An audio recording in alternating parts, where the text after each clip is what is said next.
రాత్రి ప్రేక్షకులకు నమస్కారం అండి. ఈరోజు ఆషాఢంలో గోరింటాకు ఎందుకు పెట్టుకుంటారు అనే దాని గురించి చెప్పాలనుకుంటున్నాను నేను. అది ఏంటంటే, గోరింటాకు పెట్టుకోవడానికి కారణం ఒకటి హెల్త్ గురించి. గోర్లకి అది వెళ్ళిన చేతులకైనా అందానికి అందం ఉంటుంది. హెల్త్ గురించి ఎందుకంటే వేడిని లాగేస్తుంది, లాగేసి చలువ చేసేస్తుంది. అదొకటి. ఇంకా ఇంకా పూర్వం కథ తర్వాత చెప్తాను. ఇప్పుడైతే వ్యవసాయదారులకు అప్పుడు వర్షము పడి ఎండాకాలం పోయి వర్షం పడే టైంలో అందరు విత్తనాలు అది వేసుకునే వాళ్ళు కదా వ్యవసాయదారులు. దానికి వాళ్ళ చేతులు అన్ని కొంచెం మురుటుగా తయారయ్యి ఇట్లా గీతలు రావడము, రక్తాలు రావడము, అట్లాంటి దానికోసము వీళ్ళు ఆకు తెంపి పెట్టుకోవడం జరిగిందట. మనకు అప్పుడు చాలా రోజుల కింద వ్యవసాయం, ఇప్పుడు ఎవరు చేస్తున్నారు ఏమో, కానీ అప్పుడైతే చేసి అదొక ఆరోగ్య రీత్యా అన్నట్టు అట్లా పెట్టుకునే వాళ్ళు వెనుకట వాళ్ళు. ఇది ఆరోగ్యానికి సంబంధించి ఇది.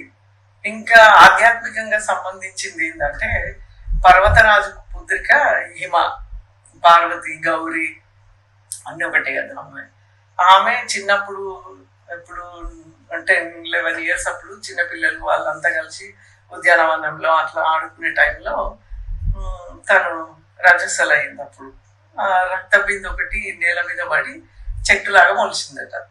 ఆ చెట్టే ఈ గోరింటాకు ఎట్లా పేరు వచ్చింది? అది రాగానే అందరు పిల్లలు అయ్యో అప్పుడే చెట్టు వచ్చింది, ఇదేంటో అని వాళ్ళ నాన్న చెప్పడానికి వెళ్ళేసరికి వాళ్ళ దంపతులతో సహా వచ్చి ఏమైంది నా కూతురికి అని చూసి వచ్చేసరికి చెట్టు పెద్దగా అయింది కదా.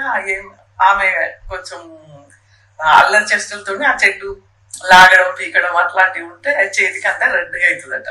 ఆ రెడ్గా అయితే నా కూతురికి ఏమైందేమో అని ఆయన ఆదురుదాగా కూతురుని అయ్యో ఏమైందమ్మా అంటే, లేదు నాకేం నొప్పి లేదు, ఇంకా బాగుంది, నా చేతులకు అందంగా ఉంది, నాకు అట్లేం లేదు, బాగుంది నాన్న అంటే అనగానే ఆ చెట్టు అంటదట, ఇక్కడ హిమాలయాలలో ఉన్న ప్రతి చెట్టుకి మీరు ఔషధ గుణాలు వాటికి ఉన్నాయి, అట్లనే నాకు కూడా ఒక వరం ఇవ్వండి, నాకు ఎప్పటికి ఉండేటట్టు, నాకు పార్వతీదేవి నుంచి వచ్చిన నేను, అట్లా నాకు ఒకటి ఇవ్వండి అంటే సరే అని అప్పుడు ఆ హిమరాజు గోరింటాకు అంటే గౌరీదేవి, గౌరీ ఇంటి ఆకు గోరింటాకు, అట్లా గోరింటాకు లాగా వచ్చి ముత్తైదలకైనా ఆ అందానికి అందము, ఐదోతనానికి ఐదోతనము.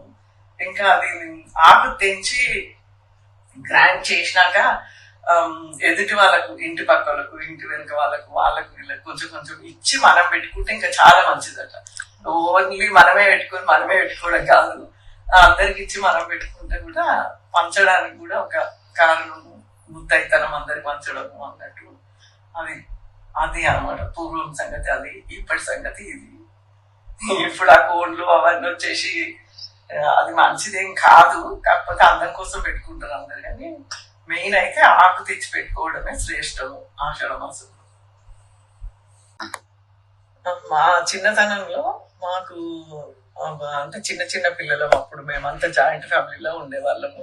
మా పెద్ద నాన్న, మా నాన్న, ఆయన పుట్టిన వాళ్ళు, మేము అందరం కలిసి ఒక 20 మంది ఫ్యామిలీ ఉండేవాళ్ళము. అక్కడ అంటే పాలేర్లు అట్లా ఒక ఊరులాగా ఉండేది. మాది బాలనగరే కానీ ఒక ఊరు వాతావరణం లాగా అట్లా ఉండేది అనమాట. 10-11 ఎకరాల తోట మాది, అంత పూల తోట ఉండేది. ఆ పూల తోటలో కంచె బదులు అక్కడక్కడ ఈ గోరింటాకు పెట్టేవాళ్ళు.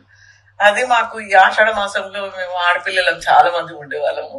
అది అందరం తీసుకొచ్చి ఆ పాలేరు వాళ్ళ భార్యలు ఉండేవాళ్ళు కదా, వాళ్ళు తీసి బాగా రుబ్బేవాళ్ళు. అప్పుడంతా రుబ్బి మాకు రాత్రి పడుకునేటప్పుడు అమ్మ పెద్దమ్మ వీళ్ళంతా ఆడపిల్లలు చాలా మంది కాబట్టి అది పెట్టడానికి అందరికి వీలుగాక అది మెత్తగా రుబ్బిందంతా చేతులకు మొత్తం ఇట్లా పామేసి బట్ట ఇట్లా పెట్టేసి బట్ట కట్టేవాళ్ళు. అంటే బట్టలకు అంటకుండా రాత్రి పొద్దున్నే చూసుకునేవాళ్ళు రెడ్గా అయ్యేది అనమాట. అది వేడి అంతా గుంజేస్తుందని అట్లా చేసేవాళ్ళు. అది మేము బాగా ఎంజాయ్ చేసేవాళ్ళం.